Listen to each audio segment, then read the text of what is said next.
Os Estados-partes assegurarão à criança que estiver capacitada a formular seus próprios juízos o direito de expressar suas opiniões livremente sobre todos os assuntos relacionados com a criança, levando-se devidamente em consideração essas opiniões em função da idade e maturidade da criança.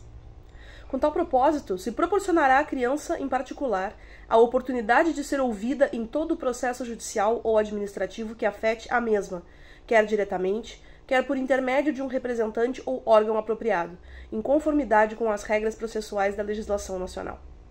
Durante as minhas leituras para o meu trabalho de conclusão de curso, onde eu vou analisar a criança como parte nos processos de regulamentação de guarda e convivência e como ela é tratada nesses processos, eu me deparei com essa normativa.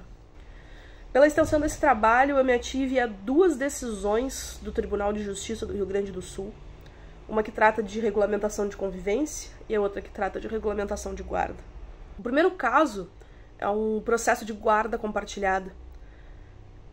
O pai entra com o recurso nesse caso, pois foi determinada a guarda compartilhada entre os genitores e a casa da mãe da criança como o domicílio de referência.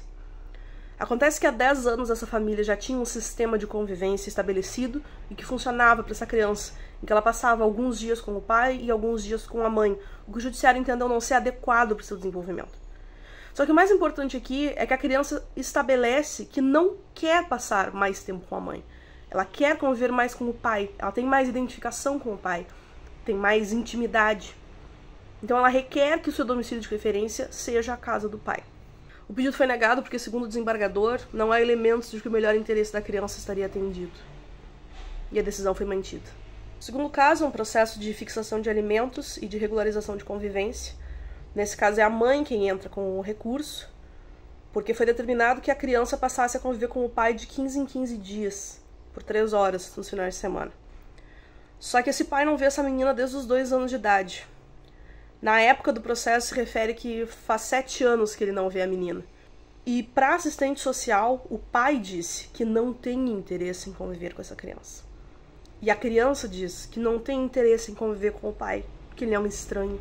Novamente, sob o argumento do melhor interesse da criança e sobre o fato de que essa convivência não causaria qualquer prejuízo a essa criança, a reforma da decisão foi negada. É óbvio que em sede recursal não seria determinada a oitiva dessas crianças. Isso não seria possível, porque não é assim que o processo funciona. Mas é de se imaginar que isso tenha aparecido nas fases de primeiro grau. Nessas decisões, o que se verifica é meramente a referência ao melhor interesse da criança.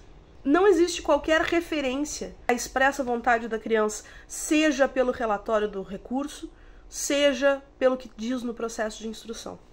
E quando o Brasil ratificou a Convenção sobre os Direitos da Criança em 1990, o Brasil se comprometeu a assegurar a aplicação dos direitos que estão ali elencados. Um deles é o do artigo 12. É o direito de expressão da criança sobre o assunto que com ela se relacione. Não só por esse tratado internacional internalizado pelo Brasil, mas na nossa própria Constituição nós percebemos que há uma série de direitos fundamentais garantidos às crianças. Teoricamente, nós sabemos que a criança não é mais aquela propriedade da família e do Estado que está completamente sujeita a um poder parental, considerada um ser absolutamente incapaz, e eu não digo incapaz no sentido civil, mas incapaz de agir por si mesmo, incapaz de pensar, incapaz de se manifestar. Embora eu tenha analisado só essas duas decisões, eu tive que procurá-las, e eu tô lendo outras decisões para a realização do trabalho de conclusão de curso, então elas são só uma amostra de como, nessa preocupação quase obcecada de garantir o melhor interesse da criança e de garantir que ela se desenvolva como um ser humano pleno, o que não é uma coisa ruim, absolutamente não é, mas me parece que o judiciário deturpa esses conceitos e acaba se tornando extremamente paternalista e, infelizmente, deixa de lado normativas tão claras como essa. A criança não é uma coisa, a criança não é uma propriedade. A criança é um sujeito de direitos e ela deve ser tratada como tal, em todo. E isso inclui respeitar a sua vontade enquanto pessoa, enquanto ser humano.